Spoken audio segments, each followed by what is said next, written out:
Hello guys, வணக்கம். Doctor Sam பேசுகிறேன். இன்றைக்கு 6வது நாள் German shepherd series free dog ட்ரைனிங்க. ஸோ ஃப்ரீ டாக் ட்ரைனிங் என்னன்னா நான் டெய்லி ரிப்பீட் பண்ணிக்கிட்டு இருக்கேன். நீங்கள் போயிட்டு 5வது நாள் வீடியோ பாருங்கள், இல்லை 4வது நாள் வீடியோ பாருங்கள், சரிங்களா? ஸோ உங்களுக்கு தெரியும் நம்ம என்ன பண்ணுறோன்னு. ஸோ நான் இன்றைக்கி என்ன பண்ணுறேன்னா பார்த்தீங்கன்னா, இன்றைக்கி 6வது நாள் ட்ரைனிங்கில் ஸோ இப்போ முக்கியமாக அவன் பாருங்கள், அவன் கூண்டில் இருக்கான். ஸோ கூண்டில் வெளியே எடுக்காத முன்ன நம்ம என்ன பண்ணலாம், அவன் நிதானமாக இருக்கணும். ஸோ ஒன் ஆஃப் த வே நம்ம என்ன பண்ணலான்னா ஸோ பாருங்கள், அவன் நின்றுக்கிட்டு இருக்கான்.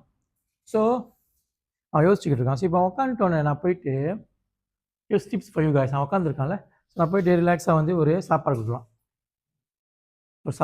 சாப்பாடு கொடுத்துட்டு தெரியாத மாதிரி இருப்பேன், சரிங்களா? ஸோ இங்கே பாருங்கள், அவன் கீழே பொசிஷன் போயிட்டான்ல. ஸோ அவன் கீழே பொசிஷன் போனோன்னே ஸோ அவன் உட்காந்துருக்கும்போது ஒரு சாப்பாடு கொடுப்பேன். ஸோ இப்போ அவன் கீழே இருக்கும்போது அவன் சாப்பாடு கிடைக்கிது. மேபி அவனுக்கு ஒன்றும் புரியாது. ஆனால் அவன் கீழே இருக்கும்போது திருப்பி நானும் சாப்பாடு கொடுக்கும்போது அவன் ஏற்க மாட்டான். ஐயோ சாப்பாடு கீழே வந்துச்சா டேய் தா. ஸோ அவன் கீழே இருக்கும்போது நம்ம சாப்பாடு கொடுக்கும்போது அவன் ஏற்க மாட்டான். ஸோ நான் வாக்கிங் போயிட்டு ரிலாக்ஸாக திருப்பி வரும்போது இப்போ பாருங்கள், நான் கூண்டு திறக்க வச்சுங்க. பேசிட்டான்ல, நான் கூண்டு திறக்க வச்சிங்களேன். நான் கூண்டு திறந்துட்டேன். வெளியே ஒரு 10 கதவு சாத்தினேன், திருப்பி திறந்து வைக்கிறேன். நான் ஒன்றுமே சொல்லலாம் அவன்கிட்ட. ஓகே, கதவு திறந்துட்டேன். நான் யோசிக்கிறான் என்ன பண்ணுறேன். திருப்பி கதவு சாத்திரம் வச்சுனேன். ஸோ ஸ்பேஸ் கொடுத்துட்டு ஸோ நம்ம இந்த 5 நாள் நம்ம கதவுக்கிட்ட நான் கதவு சாத்தணும் சொல்லி கொடுத்தாச்சு. ஸோ நான் கதவு திறந்துச்சோன்னே அவன் யோசிக்கிறான். அவன் அவனுக்கு என்ன புரியும்னா இந்த 5 நாள் நான் உட்காந்தா தான் கீழே போனால் தான் அவன் வெளியே எடுக்கிறான். ஸோ அது நான் சொந்தமாக அவனுக்கு புரிஞ்சிச்சா இல்லை நான் பார்க்குறது தான் இன்றைக்கி டெஸ்ட்டு. ஸோ நான் பார்க்குறேன். ஸோ கவு சொந்த வச்சுருக்கேன். அவன் என்ன பண்ண பார்ப்போம். ஆன்சர் இல்லை, மேபி வெளியே ஓடலாம், மேபி உட்காரலாம், மேபி கீழே டவுன் பொசிஷன் போகலாம். நம்ம பார்ப்போம்.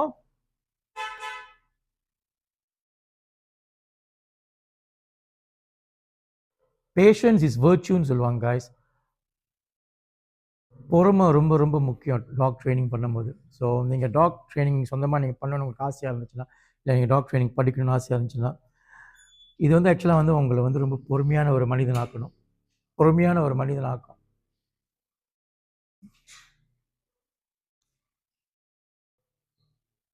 பார்க்குறாரு எங்கள் டாக்ஸ் என்னோட டாக் இங்கே விளாண்டுக்கிட்டு இருக்கு வேறு. ஸோ அவன் பார்க்குறான் பாருங்க. நான் ஜூம் பண்ணிக்க அப்புறம் உட்காந்து எடிட் பண்ணும்போது.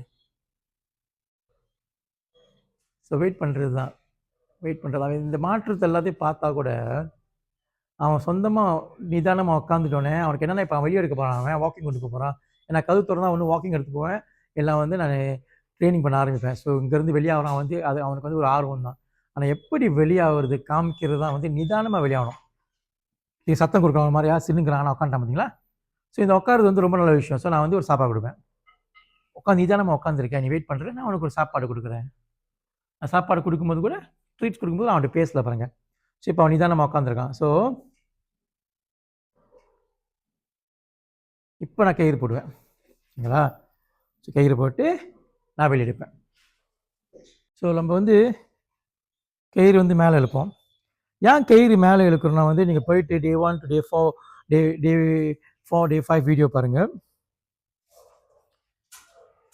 இதோட கான்செப்ட் என்ன, ஒரு தாய் நாய் ஒரு ஒரு குட்டியை எப்படி அடக்கும்னு சொல்லிட்டு ஏன் அந்த கயிறு பேக்கணும் அது எல்லாமே நான் எக்ஸ்பிளைன் பண்ணியிருக்கேன். நீங்கள் போய் பாருங்கள், கண்டிப்பாக உங்களுக்கு பதில் கிடைக்கும். ஸோ இப்போ அவன் இழுத்தானா லேசாக மேலே இழுத்தனா உட்காந்துருவான். ஸோ இப்போ என்னென்னா நம்ம காலையில் நம்ம 1 hour நான் வாக்கிங் கொண்டு போயிட்டேன். இப்போ மழையா இங்கே, ஸோ நான் எல்லாம் ரெக்கார்ட் பண்ண முடியல. ஸோ பாருங்க, ஸோ இப்படி லேசாக இழுத்தா உட்காந்துருவான். நான் முக்கியமாக என்ன நம்ம டாக் ட்ரைனிங் பண்ணும்போது அவங்க நிதானமாக இருக்கிறது ஒரு இடத்துல லாங் ஸ்டேன்னு சொல்லுவாங்க. ஒரு இடத்துல ரொம்ப நேரம் உட்காரு தான் ரொம்ப முக்கியமான விஷயம். ஸோ நான் ஒரு கார்னரில் கொண்டு போய் அவனை உட்கார வைப்பேன். ஒரு இன்னைக்கு 30 நிமிஷம் நம்ம செய்ய போகிறோம். ஸோ இங்கே கொண்டு வந்துட்டு அதேதான். ஸோ நம்ம ரிப்பீட் தான் காய்ஸ். நம்ம இன்றைக்கி 2வது நாள் மூலம் பார்த்துருப்பீங்க, நான் அந்த மாதிரி செஞ்சுருப்பேன். ஸோ உட்கார வச்சிட்டோன்னே நான் ஒரு கோமா நான் கொடுக்க மாட்டேன், கயிறு விட்டுருவேன். நான் கயிறு விட்டு என்ன பண்ண பார்ப்பேன்,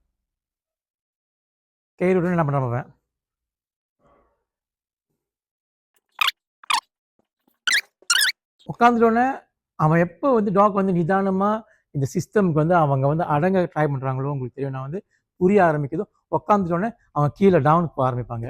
சரிங்களா? ஸோ நான் அவனை விட்டோன்னே நான் அவனுக்கு ஒரு கமானம் தரல. நான் பேசிக்கிட்டு இருக்கேன். அவன் யோசி என்னடா அவன் கிறுக்க மாதிரி பேசிக்கிட்டு இருக்கான். ஏன்னா அவனுக்கு இதெல்லாம் வந்து மனச லாங்குவேஜ் புரியாது பாருங்க. இப்போ தமிழில் பேசுகிறனால. ஆனால் என்னமோ சவுண்டு கேட்டுக்கிட்டு இருக்கு, என்னமோ பேசிக்கிட்டு இருக்கான், என்னமோ சத்தம் கேட்குது, ஏதாச்சும் சொல்ல வரான்னு வந்து அவன் யோசிச்சுக்கிட்டு இருப்பான். ஆனால் நான் வந்து அவனை பார்க்க மாட்டேன், கண்டுக்க மாட்டேன். அப்படி அவன் மூவ் பண்ணான். நான் வந்து அவன் நோந்தா மட்டும் தான் போயிட்டு நான் பிடிச்சி நான் திருப்பி அங்கேயே உட்கார வைப்பேன். சரிங்களா? அவர் என்ன பண்ணா வந்து அவர் கீழே போவார். எனக்கு நம்பிக்கை இருக்கு அவர் கீழே போவார்னு. நீங்கள் பாருங்கள் கொஞ்ச நேரத்தில் அவர் கீழே போயிட்டு எப்போ அவர் கீழே போயிட்டு ரிலாக்ஸ் ஆகுறாரோ என்ன அர்த்தம்னா வந்து அவர் வந்து ஓகே நீ வந்து இங்கே கார்னரில் உட்கார சொல்கிறான், நான் பேசாமல் வந்து நம்ம வேலையை பார்த்துட்டு நான் கீழே பொசிஷன் போயிடுறேன்னு சொல்லிட்டு போயிட்டான்னு அர்த்தம். வெயிட் பண்ணி பாருங்க காய்ஸ். அஃப்கோர்ஸ் நீங்கள் வீட்டில் செய்யும் போது நீங்கள் வந்து உங்கள் டாக் வந்து டக்குன்னு மூவ் பண்ணிக்கிடுச்சுன்னா நீங்கள் வந்து ரொம்ப தூரமாக போகல. நீங்கள் வந்து ஒரு 2 ஸ்டெப் பின்னால் இப்படி எவ்வளோ தூரம் போனாலே போதும். ஸோ டக்குன்னு மூவ் பண்ண வச்சு அந்த கையில் பிடிச்சி திருப்பி உட்கார வச்சு ஒரு 10 நிமிஷம், ஒரு 15 நிமிஷம், ஒரு அரை மணி நேரம், 45 நிமிஷம்னு போகலாம். அந்த டாக் டயர்டாக அடா போங்கடா நீங்களாச்சு நான் பேசாமல் எங்கேயோ உட்காந்துறேன்னு சொல்லிட்டு அந்த டாக் அடங்கும் போது தான் வந்து அதுங்க வந்து உங்கள் பேச்சுக்கு மரியாதை கொடுக்க ஆரம்பிக்குது அர்த்தம். ஒரு டாக்கை நம்ம வளர்க்கும் போது காய்ஸ் முக்கியமாக வந்து அன்பு மட்டும் முக்கியம் இல்லை காய்ஸ். பார்த்தீங்கன்னா ஏன்ஸ்டா ஸோ நான் கொஞ்சம் கிட்ட போய் என்ன பண்ணுறோமோ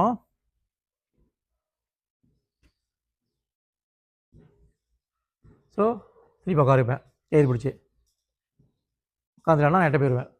ஒரு டாகுக்கு வளர்க்கும் போது காய்ஸ் அன்பு மட்டும் முக்கியத்துவம் கொடுத்தா பத்தாது காய்ஸ், மதிக்கவும் சொல்லிக் கொடுக்கணும். Just like any relationship. சரி வேற எல்லா ரிலேஷன்ஷிப்பும் வந்து எல்லா உறவுகளும் வந்து ஹெல்த்தியாக இருக்கணும்னா காய்ஸ் அன்பு ரொம்ப ரொம்ப முக்கியம். அந்த அன்பு நிலைக்கணும்னா வந்து மதிக்க சொல்லிக் கொடுக்கணும், மதிக்கணும். ரெஸ்பெக்ட் டுவர்ட்ஸ் ஈச் அதர், அது ரொம்ப ரொம்ப முக்கியம் காய்ஸ், ஞாபகம் வச்சுக்கோங்க.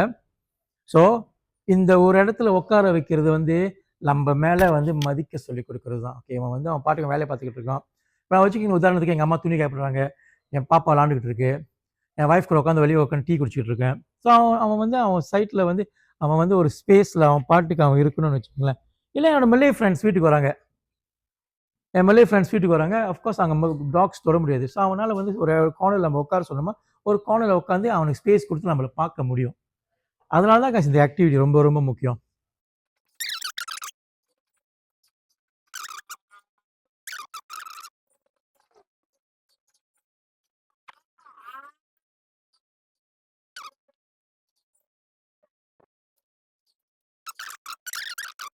ஒரு டாக் வந்து நம்ம சொல்கிற விஷயத்த வந்து நம்மளை புரிஞ்சு நம்மளை மதித்து நடந்துக்க முடியும். சரிங்களா? சரி இப்போ அவன் கீழே இருக்கான்ல, நான் வந்து அதை வந்து அவனுக்கு வந்து நான் வந்து நீ செஞ்சது எனக்கு பிடிச்சிருக்குடான்னு சொல்லிட்டு நான் கிட்ட போயிட்டு நான் அவனுக்கு கொடுப்பேன், சாப்பாடு கொடுப்பேன். சாப்பாடு கொடுத்துட்டு ஒன்றுமே தொடமாட்டேன், வேறு ஒன்றும் பண்ண மாட்டேன். சாப்பாடு கொடுத்து இப்போ அவனுக்கு ஆப்ஷன் இருக்குது. அவன் நினச்சா வந்து சாப்பாடு கொடுத்துருக்காங்க அப்படியே ஆடிக்கிட்டே எப்படின்னா வரலாம். ஆனால் அவன் யோசிக்கிறான். ஏன்னா தெரியுமா வரல, ஏன் தெரியுமா அவன் கூண்டில் உட்காந்துருக்கும் போது அவன் உள்ளே இருக்கும்போது அவன் பேசாம தான் உட்காந்துருந்தான். நான் சாப்பாடு கொடுத்தேன். அவன் யோசிச்சு பார்க்குறான், ஓ நம்ம பேசாமல் இங்கே இந்த மாதிரி உட்காந்துருந்தாலே வந்து நம்மளுக்கு சாப்பாடு கிடைக்குதான்னு சொல்லிட்டு யோசிக்கலாம். ஸோ திருப்பி போயிட்டு திருப்பி ஒன்று கொடுப்பேன்.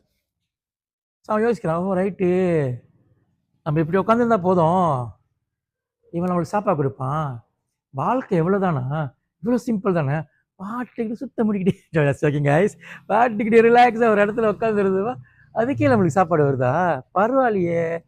ஸோ இது நல்லா இருக்கு. ஏன்ஸ்டா பாருங்க, ஏன்ஸ்டா சாப்பாடு கொடுத்துட்டேன், நான் அதுக்கு மேலே சாப்பாடு கொடுக்கல. ஸோ இப்போ மூவ் பண்ணானா அவன் எக்ஸைட் ஆகிட்டான். ஸோ திருப்பி நான் கொண்டு வந்துட்டு திருப்பி வந்து நான் இங்கே உட்கார வைப்பேன். அவனை பேச மாட்டேன், திருப்பி உட்கார வைப்பேன். அவ்வளோதான், விட்டுருவேன். அவன் யோசிக்கிட்டோம், ஓ ஏஞ்சான், நான் ஏஞ்சேன், மூவ் பண்ணேன், திருப்பி கொண்டு வந்து இங்கே உட்கார வச்சான், ஏன் அவனுக்கு சாப்பாடு கொடுக்கலன்னு யோசிக்கிறான். கண்டிப்பாக கீழே போவான். கீழே போனால் சாப்பாடு கிடைக்குமோன்னு யோசிச்சுட்டு கண்டிப்பாக கீழே போவான். நீங்கள் பாருங்கள்.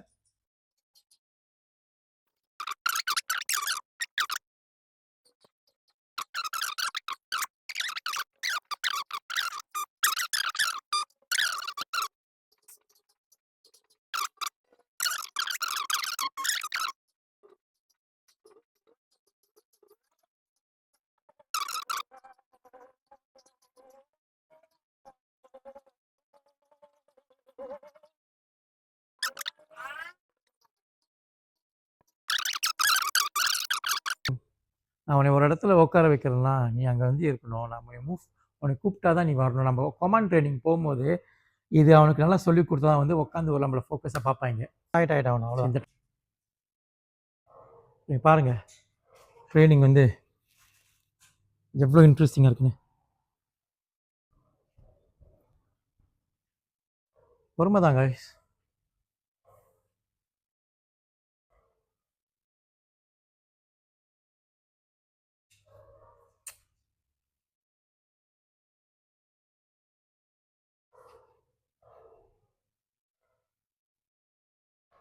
பதினேழு நிமிஷம் ஓடிடுச்சு.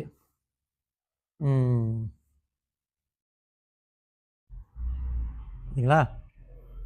திருப்பி திருப்பி பிடிச்சி விட்டோன்னா அப்போ தான் கீழே போக ஆரம்பித்தான். ஸோ பார்த்தீங்களா, நான் உங்கள்கிட்ட சொன்னேன், கண்டிப்பாக நம்ம திருப்பி திருப்பி நிதானமாக நம்ம பிடிச்சி வைக்கும் போது, ஒரு இடத்துல உட்கார சொல்லும் போது, ஸோ கண்டிப்பாக கீழே போயிடுவான் காய்ஸ். ஸோ ரொம்ப முக்கியமான விஷயம் தான் காய்ஸ். ஸோ இன்னைக்கு அவ்வளோதான் காய்ஸ் இன்றைக்குள்ள ட்ரைனிங் கவரேஜ். ஸோ கண்டிப்பாக உங்கள் வீடியோ நீங்கள் ட்ரை பண்ணலாம். ஸ்டெப் 1, Day 1, Day 2, Day 3 இன்றைக்கி வரைக்கும் நீங்கள் ட்ரை பண்ணலாம். என்புமே சூழ்கள் வரும் வாழ்க, எண்ணம் போல் வாழ்க்கை, எண்ணம் போல் வாழ்க்கை. நீங்கள் நல்லா இருக்கணும், குடும்பம் நல்லா இருக்கணும், அந்த ஆண்டவனை நான் வேண்டிக் கொள்கிறேன். Signing off, Dr. Sam. Peace. It's time.